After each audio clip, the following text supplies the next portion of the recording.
Philippians, here in chapter 1.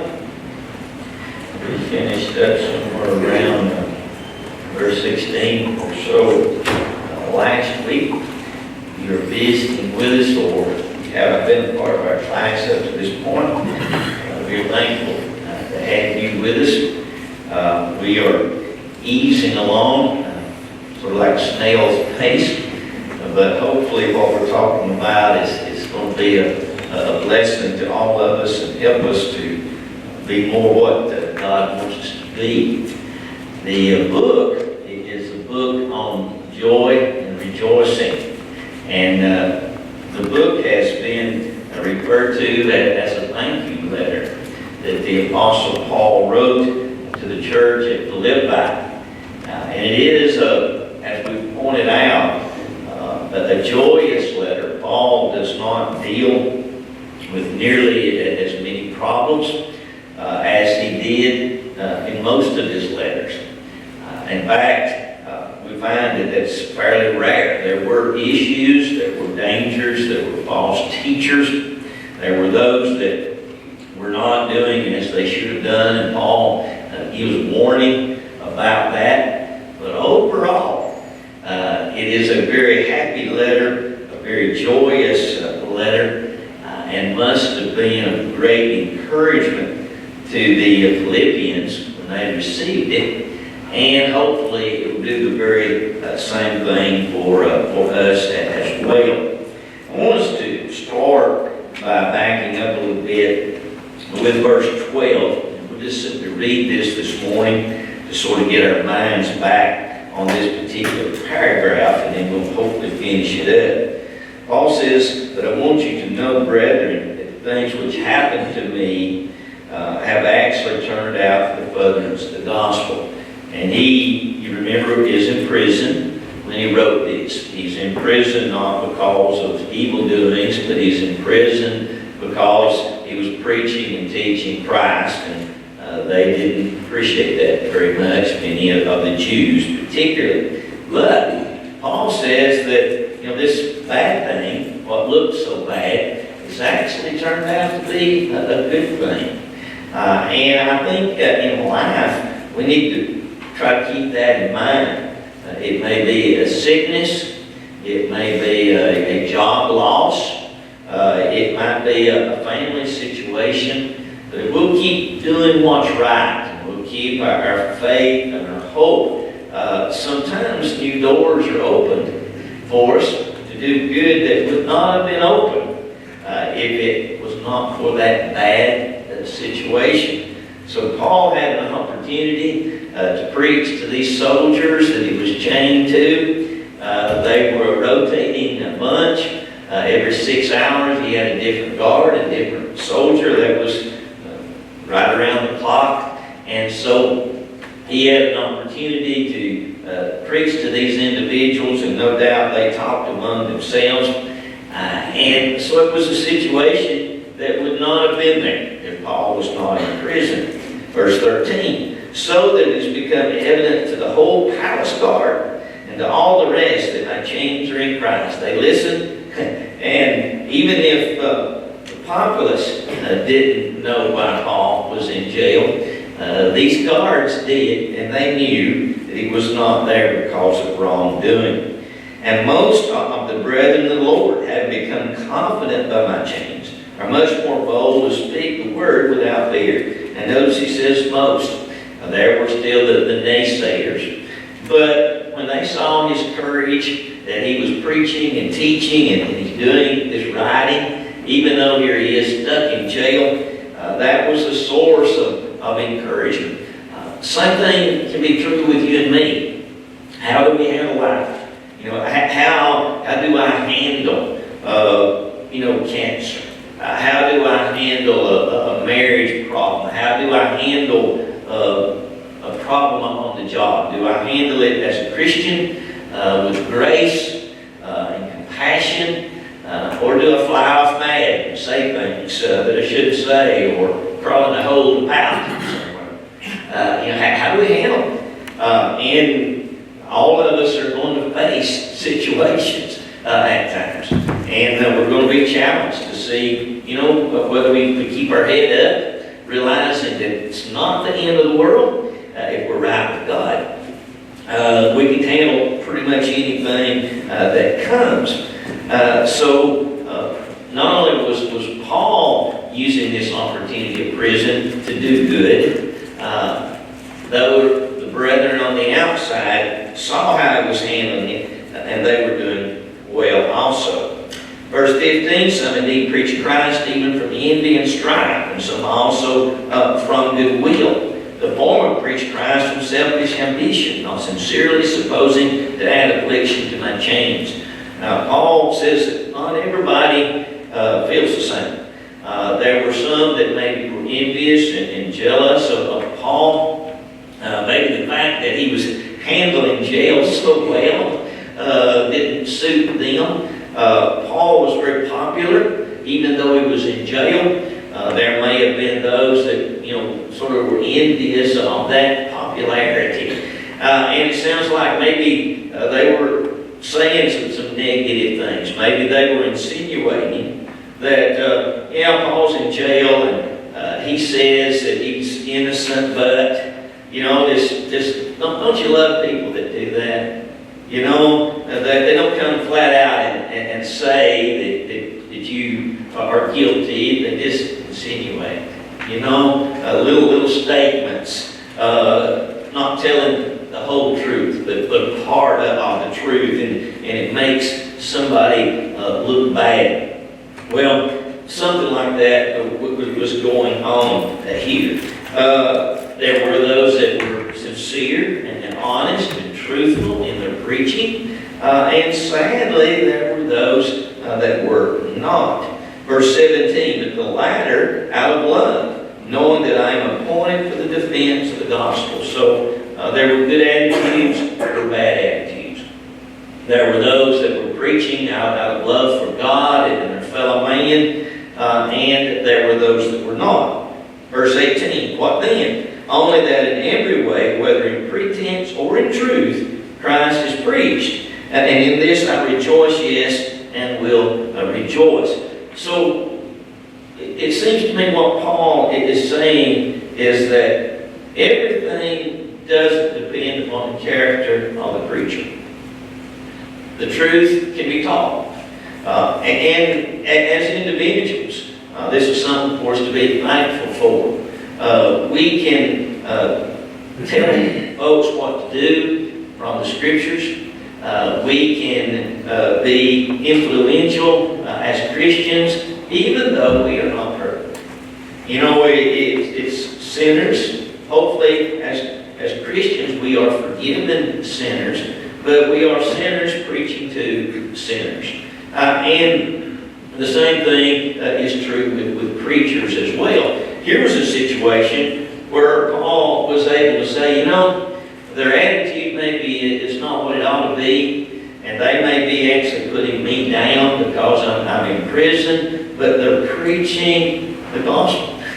And there's going to be some good come out of that. Now, sort of a warning, we can kind of ruin all of that, even though we are telling the truth and preaching the truth, the way we go about it. And my personal life can sort of taint that in a negative way. So it's important for all of us to not only speak the truth, but to live it. And not to use bad language, not to let our temper get away from us, to be honest, to pay our bills, to give our word, and we keep our promises. On and on we go. All of those things can take away from what we're trying to do. And people, if they know something bad about you or me, then they likely are not going to listen to what we have to say. And that may be used against us and even against the church. But it's interesting that Paul, through it all, even though there were those that were not what they should have been, he comes back here in verse 18 and he says, here's what really matters. What really matters is not per se what people think of me, but that the gospel is being preached and proclaimed and people are hearing the truth. What a wonderful attitude to have. Anybody with a thought there? I want to take, sort of a sideline thought here for just a moment and talk about, again, Paul's attitude in reference to how much he cared about the Philippians and how much he cared about preaching and teaching. And I think that we can learn from the Apostle Paul the importance of understanding what really matters and doing our very best to uplift people. Now, in this very next section, beginning in verse 19, Paul's going to sort of jump into this idea and he's going to sort of conclude by saying, the best thing for me would be to die and go to heaven, as it were, to be with Christ. But he says, the best thing for you, his audience, would be for me to remain and continue to preach and teach. Well, if you look at the entire book, back up to verses 3 and 4 of Philippians 1, Paul was praying for them, and he was consistent in his prayer for them. He wanted them to know how much he loved them and cared about them. In verse 7 of chapter 1, he told them he had them in his heart. He was thinking about them. Here was a church that Paul had established some 10, 11 years earlier than this, and he loved these folks, and they were a part of who he was. In verse 8, he longs for them, he missed them. He enjoyed his time evidently in Philippi, although we know from Acts 16 that he ended up in jail there too. Did a good deed, was able to heal, as it were, a young lady, and because of the money loss that her owners or handlers had over her, they ended up putting him in jail, and he was beaten, locked down in the inner jail. In spite of that, Paul really missed these folks. In verse 24 of chapter 1, he lived just to help them. That was why he was willing to give and to sacrifice the way that he was. Over in chapter 2 and in verse 12, he calls them my beloved. So here was an expression that really illustrated Paul's feeling. And I hope that maybe something that you and I can get out of this is the fact that we need really to love each other. We are a family. Hopefully, we're not just coming together and going our separate ways. What you see here with Paul, and also with the church for Paul, the Philippians were seemingly very upset. They were hurting because Paul was hurting in jail.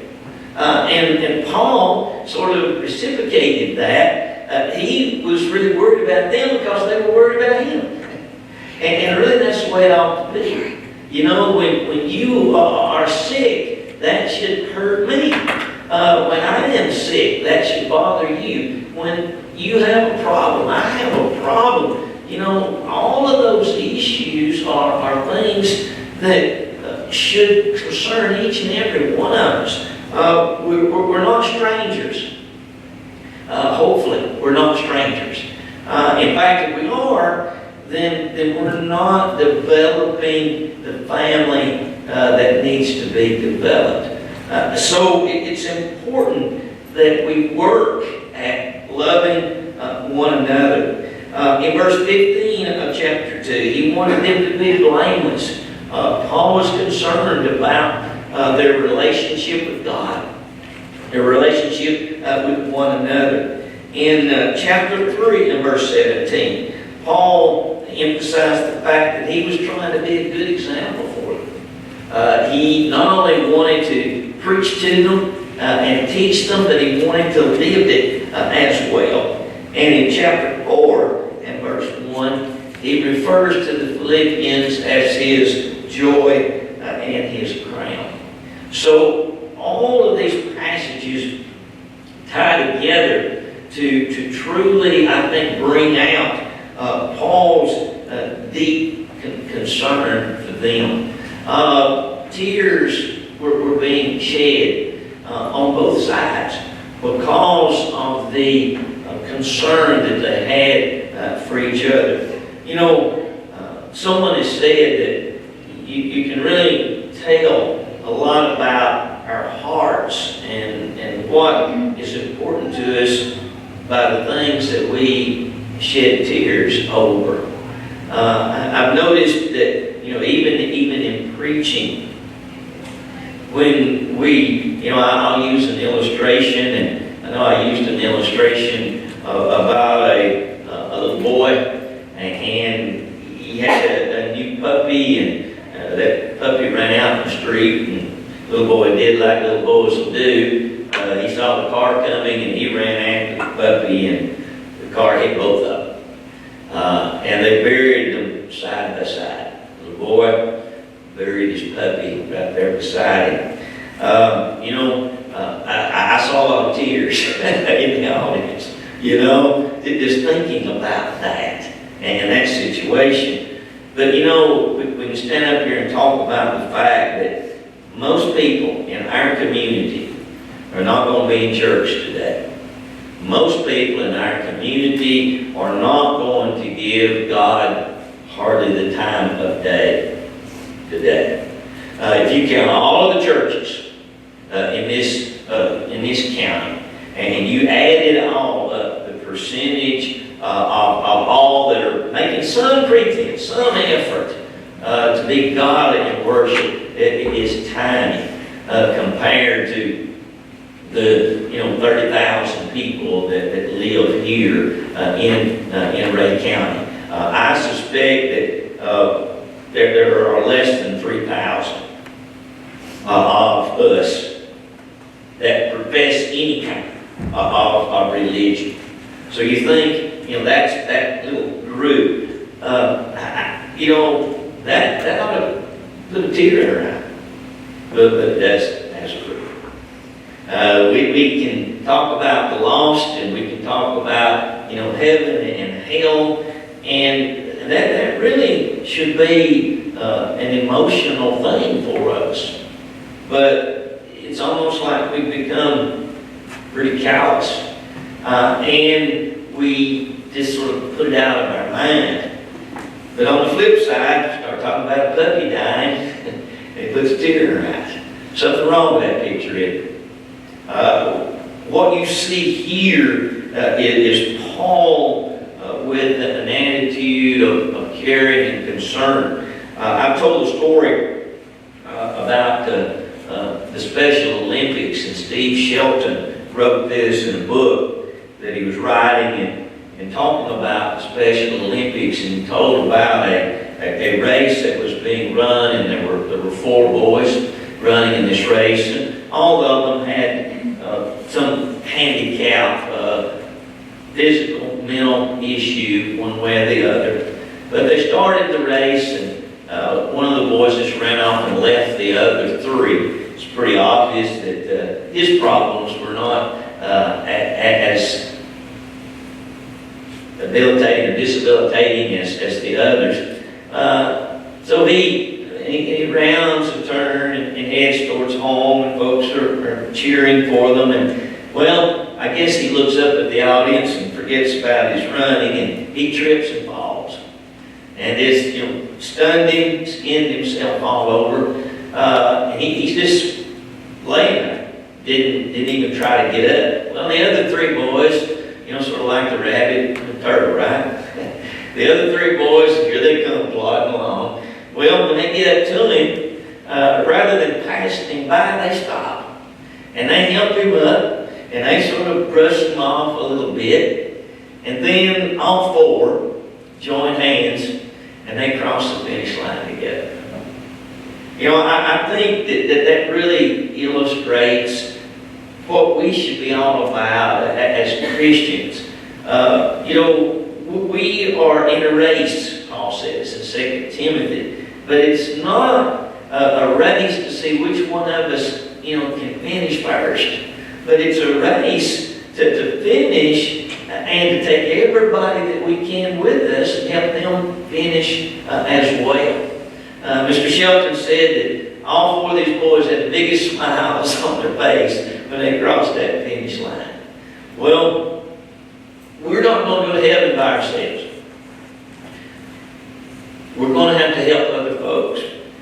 What you see here in this particular chapter again and again, all throughout the book, is Paul's care and concern for other people and how much he wanted the Philippians to be right and how concerned he was about them maybe worrying about Paul and not truly being the joyful and happy people that he wanted them to be. And Paul didn't want them worrying about him. He wanted them actually to be encouraged and to do an even better job as a church and as Christians. Anybody with a thought there? Yeah, that's my sideline. That was free this morning. We go on here to the rest of this. Okay, finishing up this section in verses 17 again and 18 of chapter 1, he talks about being appointed to the defense of the gospel. And again, he's emphasizing what really matters. What then? Only that in every way, whether in pretense or in truth, Christ is preached. In this I rejoice, yea, and he says, I will rejoice. Paul was set for the defense. It's like a lawyer that has the evidence to defend the person that he's defending. Paul uses this idea, and it's like a sentry that is, you know, on duty to make a defense, to be a guard. And Paul is emphasizing the fact that, you know, that's what he was, and that's was sort of his goal or his purpose. Verse 19, for I know that this will turn out for my deliverance through your prayer and supply of the Spirit of Jesus Christ. Paul was saying that, you know, it's going to turn out all right regardless. Now, Paul was in prison, and from a historical standpoint, it appears that Paul was released after about 2 years. Then he was arrested again later, and the second time he was not released, that he was put to death, probably under Nero, who was the Caesar at this particular time. But Paul here is, it seems to me, letting his audience know that, you know, come what may, whatever. You know, the outward circumstances did not determine what was going on in his heart, what was going on in his mind. Paul realized that the truth of the matter was the Caesar or anybody else couldn't do anything to him that would affect his relationship with God. God was in control. God was in charge. So Paul felt like that things were going to be fine. If they put him to death and kept him there, you know, so be it. He could move on and be in the presence of Jesus. If they kept him, he could keep writing. He could keep teaching these soldiers. They turned him loose, which it appears that they did. They need to be able to do some more traveling, maybe establish another congregation. Regardless, Paul felt that things would work. And I think that's the feeling that God wants me and you to have. Some of us this morning, we've already been talking about, our aches and our pains, and we're getting older, some of us, and some of you young folks, you'll experience this one of these days. This old body starts wearing out. Well, that's the reality.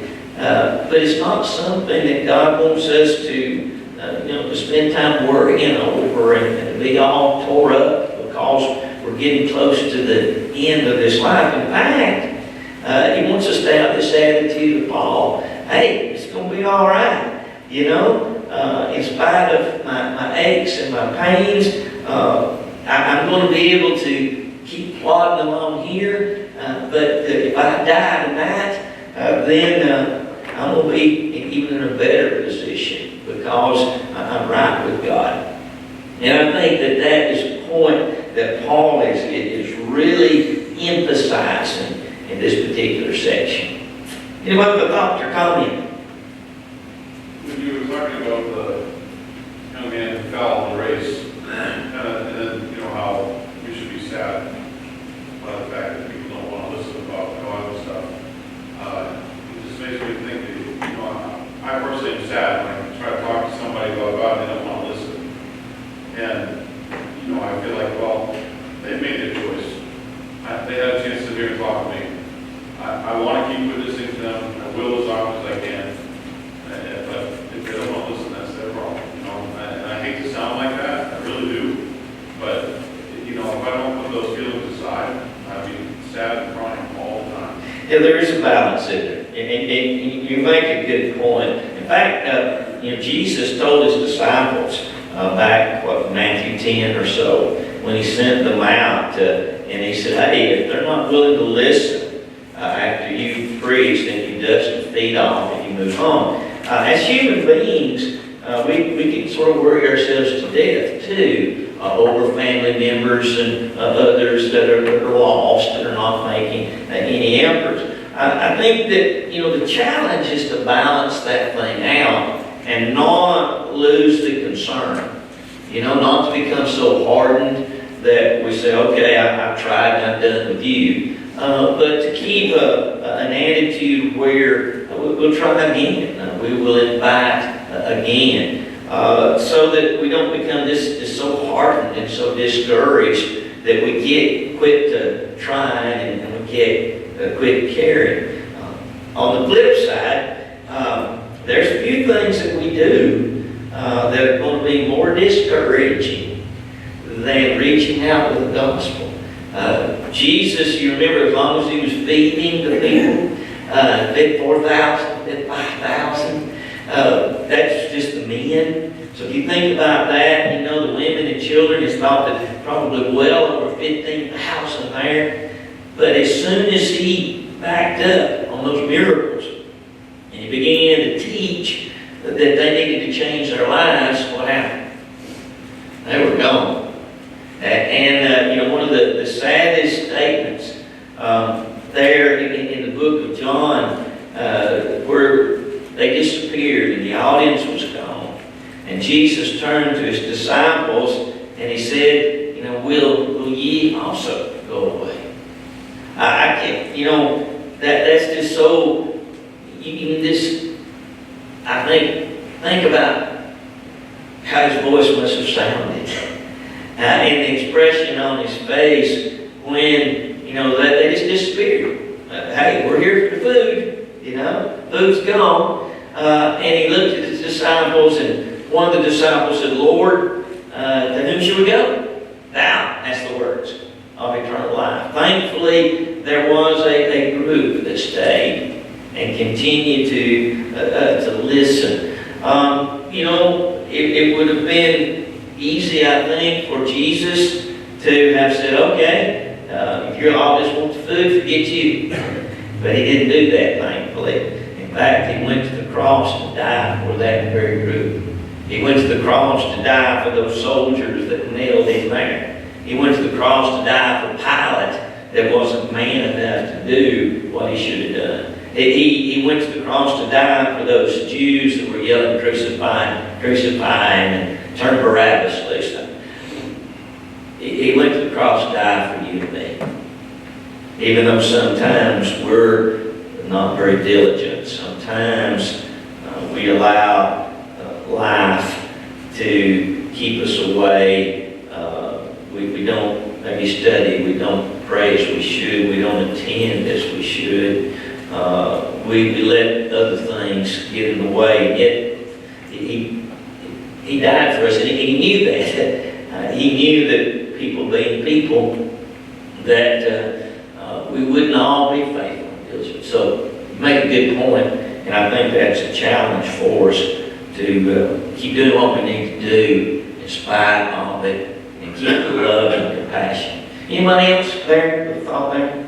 Steve, one of the hardest things for a parent to realize, you don't have any control over your children Yeah. once they get older. Yes, ma'am. And that's something you have to accept. Yeah. And You know, I think a lot of us, especially when we got little ones, we're, especially one of those days where maybe one is sick and one is a little holy terror and another one, whatever. And, we think, oh, just get them grown. But once they're grown, when they're little, you can, put them in bed early or, give them a little paddling and on we go. But doesn't work later, does it? And you're exactly right. It's kind of heartbreaking. And Jesus knew that. He was feeding the people and he was healing all manner, but it was still their decision. Jesus did not come to make anybody do right. They had a choice. And it is heartbreaking in our families, not only with our kids, but sometimes it's our parents, it's our grandparents. It's a neighbor next door that we are closer to than a brother. And you invite, encourage, but the bottom line is they choose. They choose. And Paul knew that with the Philippians also. He knew that overall they had made some really good choices. And they were caring for him, supporting him. But he also knew that, in areas he had a choice. In fact, we'll talk about that here in a minute. There are some things that we don't have a choice in, but when it comes to religion, we do. Anybody else? I find it interesting that Paul, expressing such desire to be with Christ, that in his life we don't have any evidence, although he was there, he was around and may have been in presence of Jesus at this time. We don't have any evidence that he had any close relationship with Christ while Christ was alive. Right. And yet he had this strong desire to be with him, to be in his presence. While Christ was alive. And very early times afterwards, he was totally against what Christ was doing. Right. Now he had an opportunity to be with it. Yeah, good point. Good point. Somebody else over here? We still have the same thing today as it is, we have a choice to be either right Yep. or not. It's left up to each individual. If we keep going the other route, then, it's their loss and our loss. It is, and I think that's why the accounts of the judgment that we read, Matthew 25 as well as other places, one of the things that becomes very apparent is that, I'm not going to be able to point a finger at you and say, oh, if Philip hadn't made me mad, or if Sister so-and-so hadn't offended me, or if the congregation had been a better congregation, we'd have better elders, had better deacons, we didn't have that sorry preacher, All of that might be true, but the bottom line is you can choose for yourself, and I can choose. And Paul obviously was encouraging these people to choose to continue to do those good things and not allow themselves to be discouraged because he himself was in prison. And even though he was in prison, there's some things that we have that nobody can can take away from us or choose for us, and one is that attitude. You might kill me, but my attitude is something that I can keep and I can cherish. And unless we let people affect us, then nothing can take that attitude away and that complete dedication to God. It's one of the things that some things in life we don't have any choice with, but this is what we do. Okay, verse 20, as we close, he said, according to my earnest expectation and hope that in nothing I shall be ashamed. This is Paul's goal in life. But with all boldness, as always, so now also Christ will be magnified in my body, whether by life or by death. So this was Paul's goal. He didn't want to be ashamed by any action.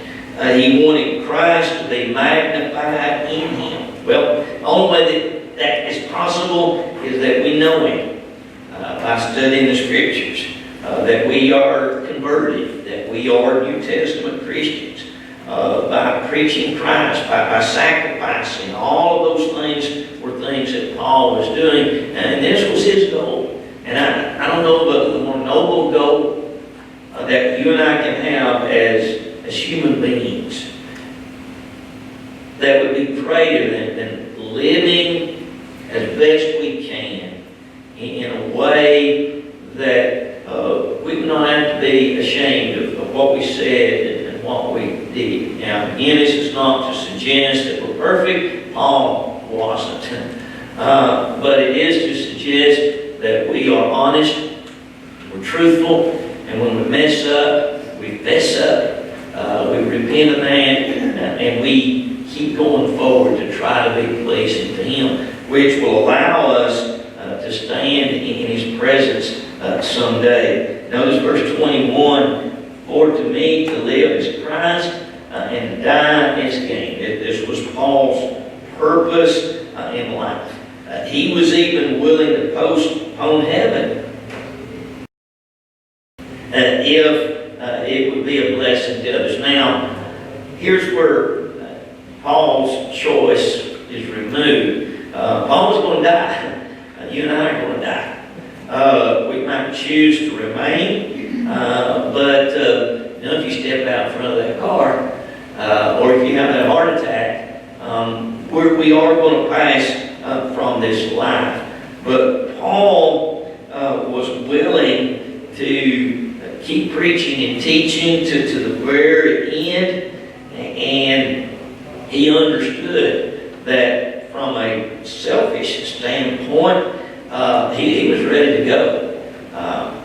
He'd been beaten, he'd been jailed, he'd been shipwrecked, he'd been lied against. Paul had to be tired, but he also wanted to take one more person with him. One more, and one more, and one more. Okay, we'll start right there next week and take off 3 verses at a time. We'll be finished with this in 2031.